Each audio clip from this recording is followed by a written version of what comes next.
Thank you for coming out to see us today.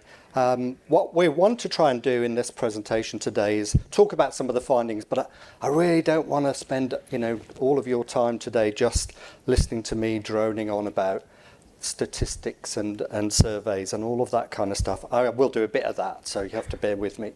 But I'm really chuffed and delighted to have my colleague Ashleigh with me today, who's going to talk about what we do in wellbeing in AXA. And we thought that might be a little bit more interesting than just our presentation about findings of a survey and what that tells us. So it's a kind of double act, but actually I think the more interesting part may well come from Ash. So I'll do my best to guide it through in the way that I can. We're going to start off actually with a Slido, if we can. So this is asking us about the responsibility of health and well-being.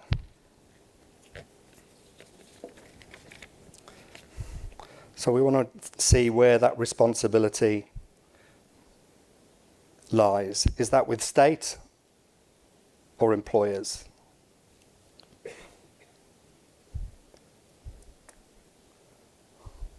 We're starting to see the results now.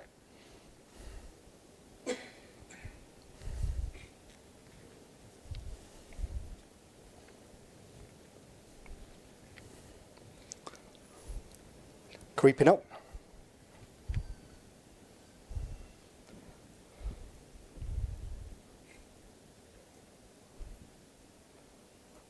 I think we're about there. So what we're seeing, as you can see on the data, about 70% of people think that the responsibility is with employer, 30% with state. Any surprises in that for you? No, I don't think so. I think that's higher than the data that we saw, actually.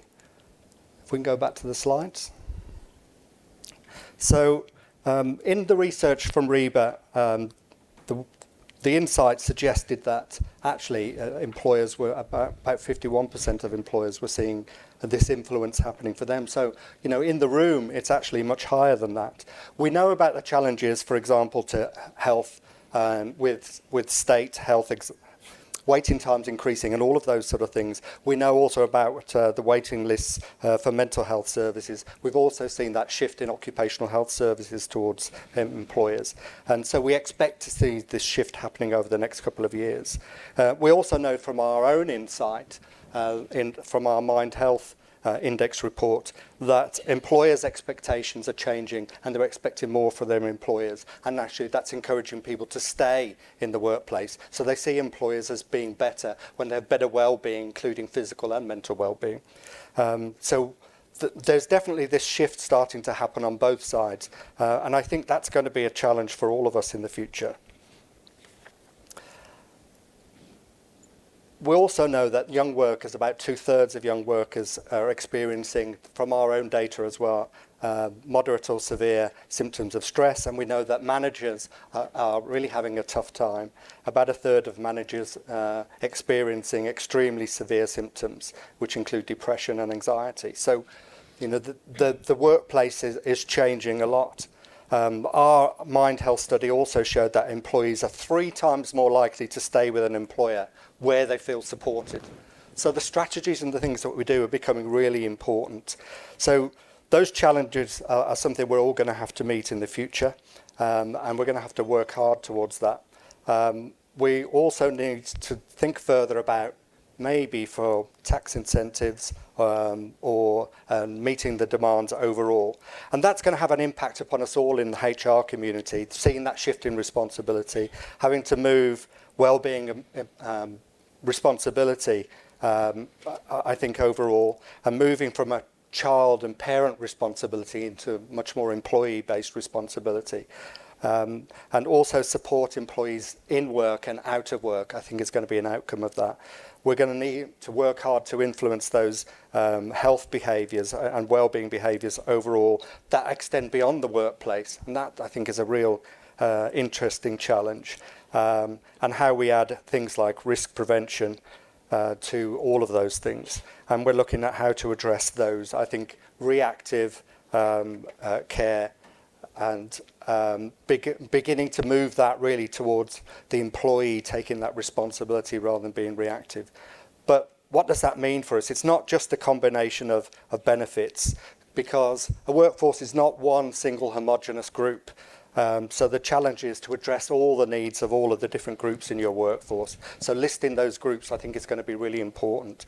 And then look at the different needs that they have, the outcomes, and the measurement of all of those, I think, are going to be massively important. That's my big intro done. Okay, so what's that going to mean? I think, you know, the reality, I think, of this is that well-being and culture are intertwined, and to ensure that those strategies and policies work, we're going to have to create ownership across the whole business. And in the data, it showed the various different areas where responsibility might happen. What we need to do in that is look at how we can create ownership for those different groups, how we can roll those around, but also look to wider groups. So how are we going to work with line managers, how are we going to work with wellbeing champions, and how are we going to work with employees overall? How are we going to work with our partners to help these things to get from a strategy on paper to something real? And to bring this to life, really, I'm going to ask Ash to talk about how we've supported people in AXA. Yeah, sure. I think it might be useful for the room just to get a bit of a set the scene on AXA. So we are an insurance company, and we protect what matters to our customers. So whether that's their health, their home, their business. We're very complex. We've got 10,000 employees in the UK and Ireland, and we've got 145,000 across the globe. And we have a very diverse workforce as well, and the job roles that people do are kind of equally as diverse as well. But in terms of wellbeing as a responsibility within our organisation, I would absolutely say that it's shared. You know, we have a culture of trust and kindness within our business, and we want it to be somewhere that people love to work, and wellbeing is absolutely pivotal in achieving that. But it's not owned by the wellbeing team, it's not owned by HR or the people team. It's absolutely a cultural thing. And I think never has the saying, you can lead a horse to water but you can't make it drink, been more appropriate in this scenario, I would say. But I think in terms of making it easier for people and our employees to take responsibility, I think there's a couple of fundamentals that just need to be in place before you can do that. So for us, we've really made a conscious effort to shift the dial from well-being being a bit fluffy and a nice to have, and actually really integrating it into our employee experience and really trying to make it part of our culture. Kind of gone are the days where we just rely on awareness days and listing out how we support our people, but actually what we do is try and have a really joined up employee value proposition for our people. So I think really what that means is we don't have a one-size-fits-all anymore. We totally appreciate that our people's needs have changed and their expectations have got a lot higher as well. And I think it's really important that you cater to that diverse and kind of evolving customer employee base.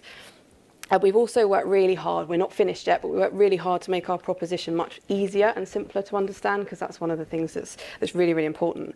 So I think a couple of those foundations need to be in place before you can kind of fully make it everyone's responsibility. But I think when you do, and you get that shared responsibility, I think that then just becomes the way that we do things around here, and that's when you get the true culture shift.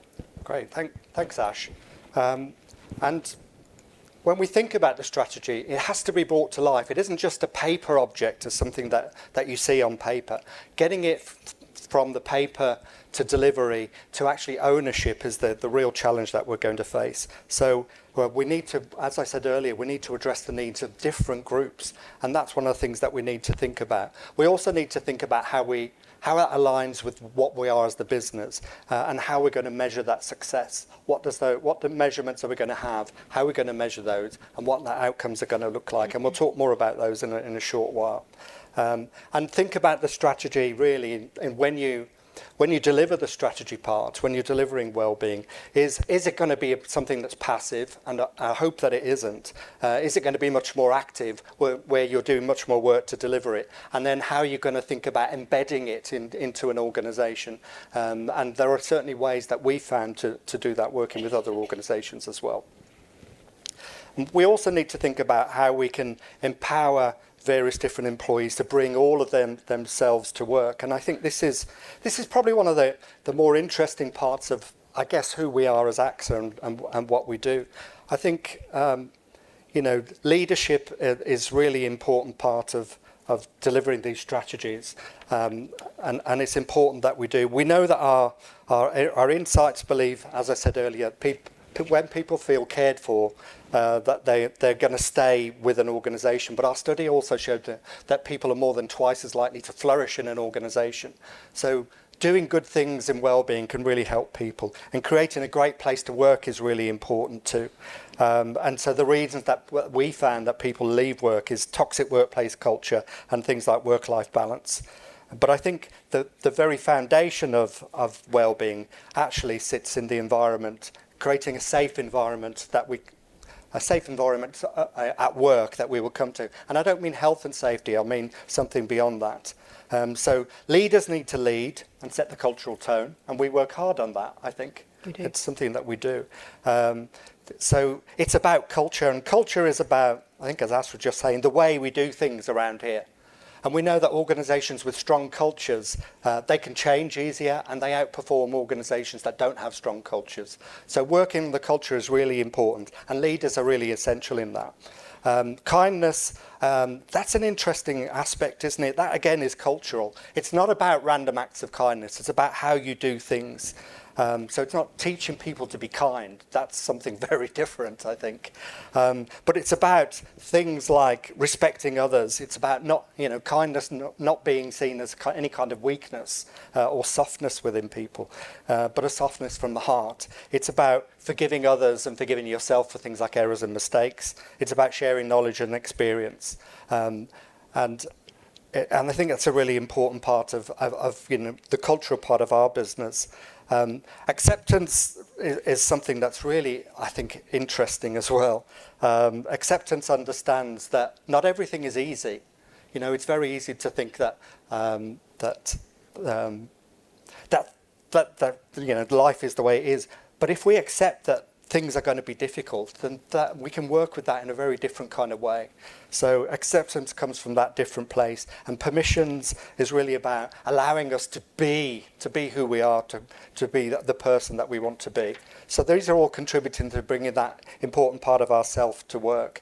And being authentic, I think, is a really important part of what we do, and we try a lot to do that, I think, in business, and that sets the cultural tone. It's about trust and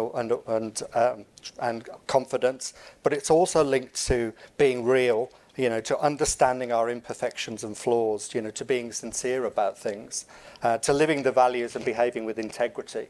So they become really important parts of what acceptance, what authenticity is about.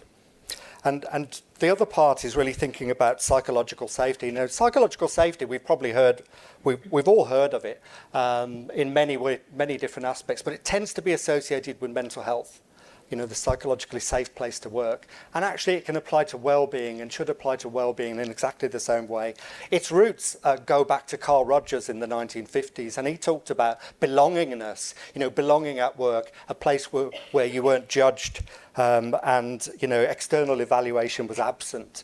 So it started that place. And it was Amy Edmondson, that really started to do the main piece of work around psychological safety at work, and then it's become really synonymous with mental health at work. And actually, it should be about all work, because if we have a psychologically safe place to work where you can bring all of yourself to work, and that's becoming a more important part of work these days, then you can bring all parts of your health to work. You can be comfortable about yourself. So if, for example, I'm somebody who's worried about my weight, and I might feel, that people would judge me, or I feel shame around that. Actually, in a really psychologically safe place to work, you could bring that to work. You could talk about it, and the employer can support it in a much more positive way. So it's, you're able to bring that to where you work and be able to talk about it. So I think it's a really important part of well-being as well.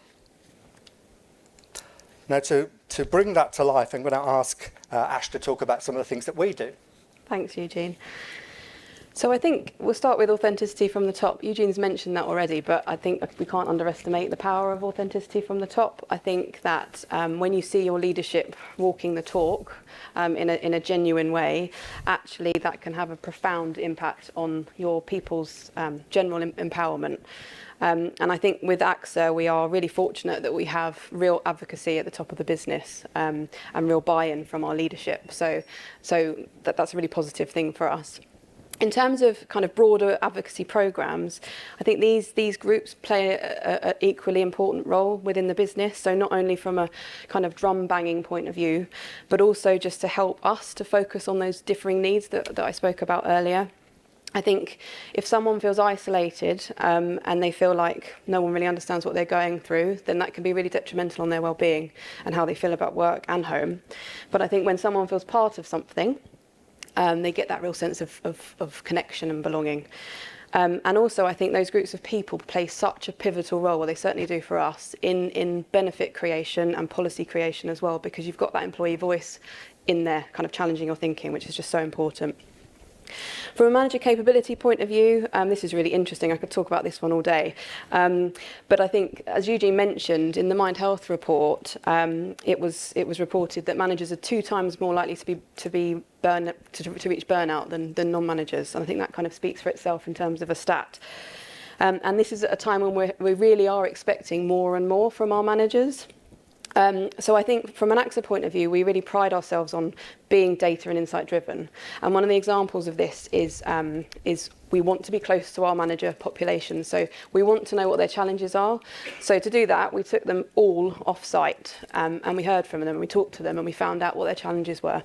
I had over 1,000 post-its, so just to give you some context of the kind of feedback that I got, so it took me a long time to get it all. But in terms of the kind of headline insights, it was very, very clear, very, very quickly that they're not just time poor, but they just lack a real confidence in talking about some of these more difficult well-being conversations. So they tend to ignore them or put their fingers in their ears, and they don't know what they don't know. So the outcome of that is that we put together a monthly dedicated session for people leaders, and we run it once a month at exactly the same time every month. It's short, it's never more than 30 minutes, it's bite-sized, and the idea of it is that the people go away with something. We don't overwhelm them. It's not something else to add to the work stack. It should be something that they go away with feeling better or feeling value from, not just another thing to take on. And these have gone down really, really well. And then I suppose the last thing in our leadership framework, so globally we have a leader promise, and that's a promise to and from our leaders, and this is all about kind of consistency of leadership. But also well-being and care themes run absolutely through the whole framework. Thanks, Ash. Another Slido now. We're going to move on to thinking about inclusivity. How inclusive do you think your well-being strategy is?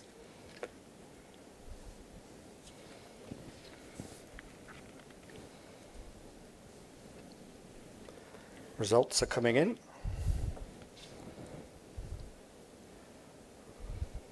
Sounds like Strictly, doesn't it?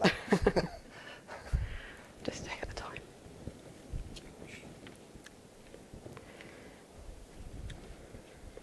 So the average score 3.5. So we're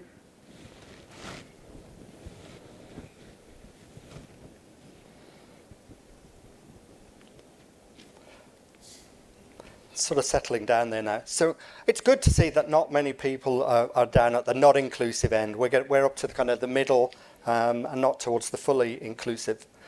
So that probably represents the challenge that we all have in trying to make all of these things inclusive. And the data showed from the research that organisations are going to increase their spend, I think, because they're thinking about DE&I. And also these kind of issues were starting to come out into the research. Men's specific health, reproductive health is another important one that was shown in there. Neurodivergence, which has been emerging over the last few years, and social wellbeing needs. So moving the whole programme from ownership, HR, to embracing the whole business is what kind of one of the big challenges that we need to meet, I think, overall. So if we think about AXA, how are we doing that? So I've touched on already our shift, kind of shifting the dial. I think I just want to make that point again, really. So we've moved from being product-led, so telling everyone everything all the time, to being much more customer-led, so being much more tailored and giving them what they need at the point of need, rather than just kind of telling them everything and hoping something sticks. And I think that kind of catering to different needs is obviously really important in this instance. Within AXA, we're really, really lucky. We do have a really broad offer, so I don't underestimate that in terms of being lucky for that. We also introduced something called We Care, which I'll touch on a little more later, but that's all about different life stages and having different offers at those different life stages. We've talked about employee advocacy and how important those groups are. Again, I think it's just really important to mention that here, because you just need to make sure that you're not being assumptive and just assuming you know what people need. You need to hear from them, and they need to influence what you're trying to come up with. But I think most important for AXA is this integration with the DEI team. So in AXA, we all sit together, but ultimately we've worked quite separately historically. Probably in the last 12 months or so, we've really tried to work together. And when we're kind of creating our strategies and that kind of thing, we do try to make sure that they're intertwining and they're kind of complementing each other rather than going like this. And that's working really, really well for us, and that will absolutely continue into the future. Great, thanks, Ash. And actually, the challenge of programs is not to make them so broad that they don't really appeal to anybody in particular. I think they have the danger then of being not for me. I can't see anything in this program for me. So tailoring it to each individual is obviously the target that we want to get to, and that's kind of difficult to do. So there are things that we can think about to achieve that. So life stage is a really important concept to think about. And if you like, I'm older now, and my health is different than when I was 22. My hair's different as well.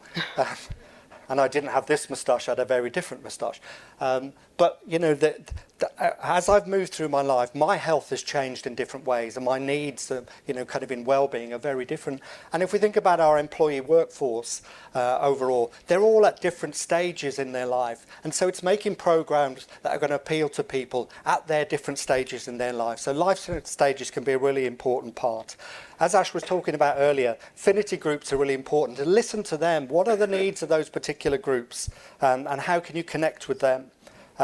So listening, I think, becomes a really important part of informing what your strategy will look like and how you're going to further roll it out. And then target efforts based upon what you're hearing and what your data's telling you. We're going to talk about more of that in a second, rather than what you maybe just want to do or you might think is best to do. And then align that with the business goals. And you can see onto the other part of the slide here, the proposition in AXA Health has changed over the years as life has changed, as society has changed, as fashions really in health have changed. And that's going to happen to your programs too. So it won't be still, it will change, and it will evolve over time. And that's an important part too, is that it isn't a one and done. It isn't something that we do now, and we're not going to do anything more on it later. So over to Ash to talk about across all stages. Yeah, thank you. So I mentioned We Care, so I just wanted to give you a bit more information on what that actually is. So this is a programme that doesn't end, it carries on. We haven't finished yet, but just to highlight some of the things that we've put in place so far. So we've recently extended our support for co-parents. We have paid leave to support IVF and pregnancy loss. We also have a really comprehensive flexible working policy, which is kind of universal in so many different scenarios. It's really important for us that our office spaces support different needs as well. So, for example, we have breastfeeding rooms, we have fridges there for people, we have period products in all of our toilets, that kind of thing. We also have a large caring population within our business, so 25% of our people either care for an elderly relative or a disabled family member. So it's really important that we support those people. So we now have a lot of new support around those people and paid leave, which has been absolutely unanimously appreciated. And then lastly, in terms of employees facing challenges, so whether that's things going on at home, domestic abuse, that kind of thing, we've got a lot of policies to support that, as well as all of our services as well. So I think that just kind of giving that holistic view and just tweaking things and changing them depending on the needs of the people, I think this is just brings it to life a bit, hopefully, for you. Thanks, Ash. What about those that we know might need to give a little bit more motivation to? I think we know that we get the early adopters, and we really want to get to the people who are much more out there than are not adopting. But there are also another cohort who, with a bit more help and motivation, they might make the sort of changes in their well-being that would be good for them and good for business. And coaching, I think, is something that's coming into the fore now. We saw in the data that about a quarter of employees are planning to bring coaching into their mental well-being programs. We in our programs overall, we have two forms of coaching. We have well-being coaching that comes out of assessments, and we also have mental well-being coaching, which can come out of those same well-being assessments, but both can also have a self-referral pathway in. And they're very different in the way that they can be delivered. So physiologists, for example, can deliver well-being coaching, could be other medical staff, and mental well-being coaching might be delivered by counsellors, psychologists, psychological well-being practitioners, and those can follow well-being assessments. So they can also be useful for those cases that present, for example, to EAP, which are subclinical, or cases which have an ongoing mental health condition, but actually they don't need more counselling and more support. They need some coaching to help them get through the thing that they're managing at that particular time and to stay at work. So how have we seen this actually work? So we've had health assessments and coaching kind of within the business for years now. So we've actually had thousands of employees who've gone through it. But just to help you kind of bring it to life today for you, there was an example I wanted to share, which is an employee who was happy for me to share her story, who went through health coaching and as a result lost 4 stone, is now not pre-diabetic. And so not only has she seen a change in her health risk, so her health risk has been reduced, but the actual outcome of it is that she's really achieved long-term behavioural change. But kind of more importantly than that, the impact that it's actually had on her family and personal life is really lovely story to hear, in that she now feels, she's a single mum, she feels very comfortable now and confident to have run around with her son, and it's kind of changed her life. So it's just an example of how some of the stuff that we do at work does really have an influence on people at home as well. And we said earlier, people do bring their whole selves to work. So it's really, really important to have that home life, work-life integration. Okay, last couple of bits for you. Just on the coaching part, I can think of another example or a couple of examples. So we often see presentations in mental health where they present that they believe that they have a mental health issue, but when you screen them, they don't. And so what do you do with those cases? And if EAP is your only tool, that's what's going to happen. They're probably going to go through some form of counselling that they may not need. So coaching is a really powerful tool in that. But also, I can think of a case of an individual who was returning to work after some pregnancy issues, and it was how that return to work was going to happen, how that was going to work for them, that they were going to be coached through. So that was maybe a useful tool for them than to go through some form of counselling. So another Slido for you, and then we're on to our last bit. How well do you think your data shows the impact of your strategy?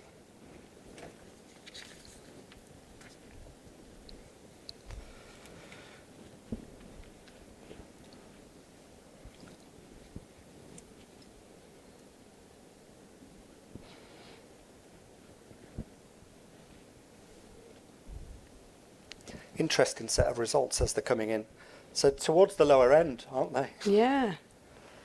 And I think that's probably true of lots of organisations. We have a few right the way up to, it's really measuring the impact. But actually, I think for lots of programmes, that is a challenge to try and get really good measurement out of your programmes. Can we move on to a slide? Great. So using the data to inform activity, I think, is really important. And for the last 5 years, the report's seen, that more investment is going to be needed into how we use that data and how we're going to work with that.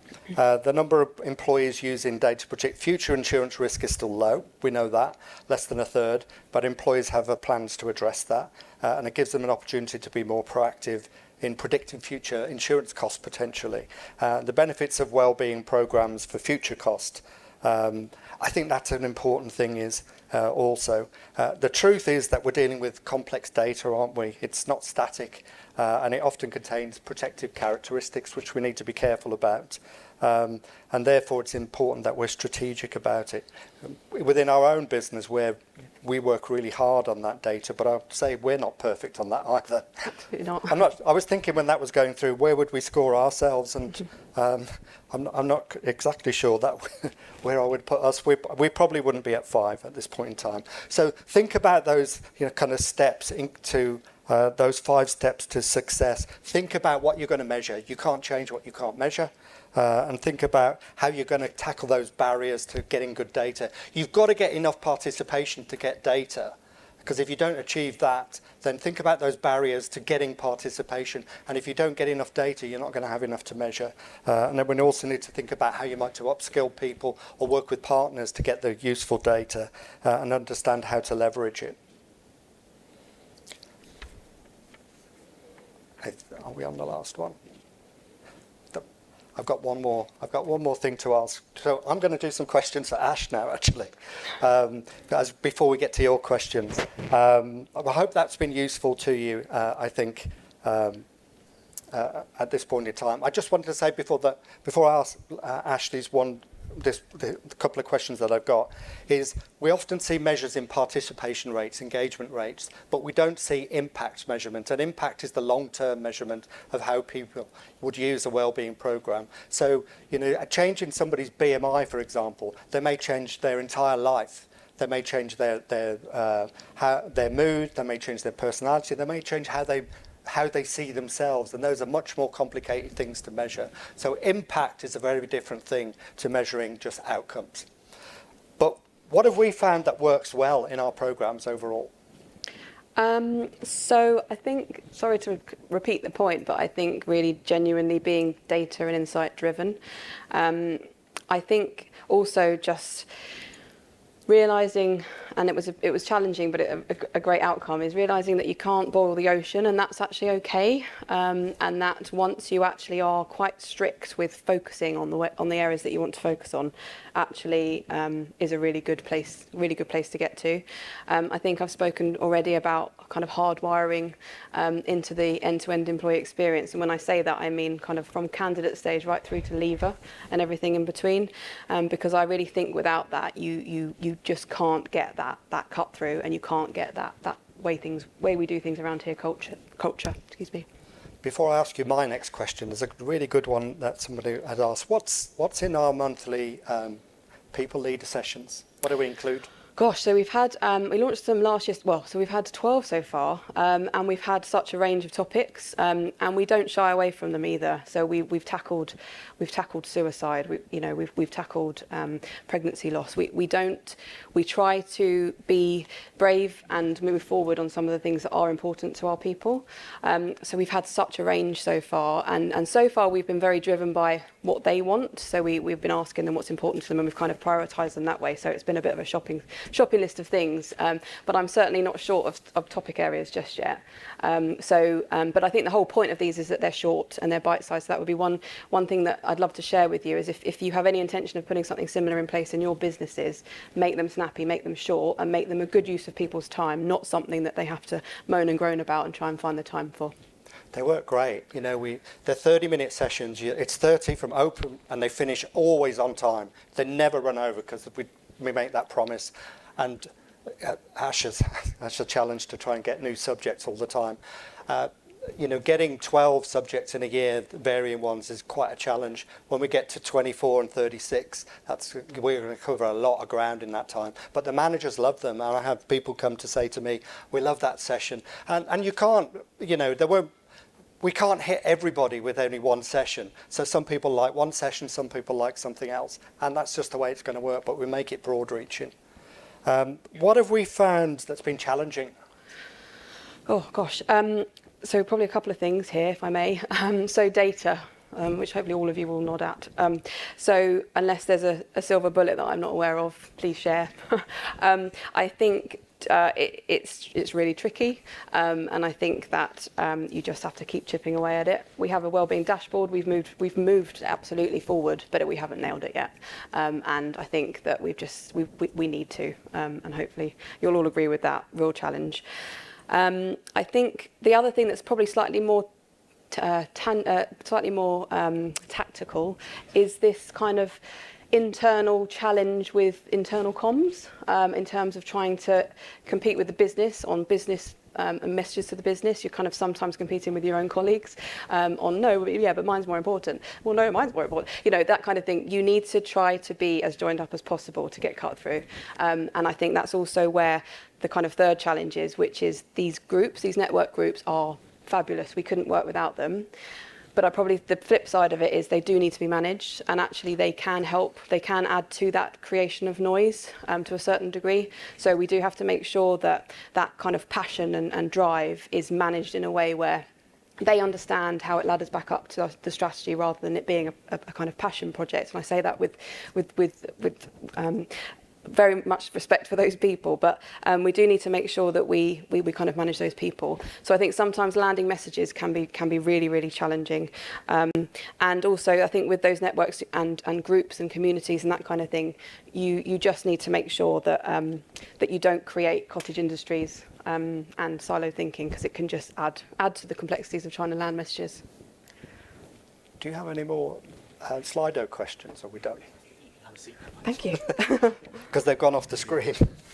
Brilliant. No, thank you everyone for submitting your questions. We won't have time to get through all of them today, but I just had one final question for the AXA team here. If there was one thing you'd recommend that any of the delegates, any of the employers here today were to go away, and one thing they should immediately action at their organisations, what would you recommend that be? Do you want me to go? Yeah. I don't know, because I feel like I'm repeating myself.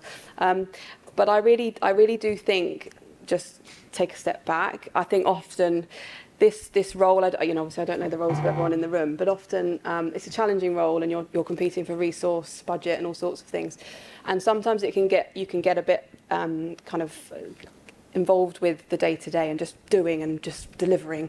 Actually, it's really important just to take a step back every now and again, and actually that time pays off for you. So I think sometimes just take a breath. You can't do it all, so just take a step back, make sure what you're doing is strategically focused, and just make sure that you're always going back to trying to support the business with a business challenge, because that will make your life easier, and just make sure that you're always targeted at some unknown or unmet need.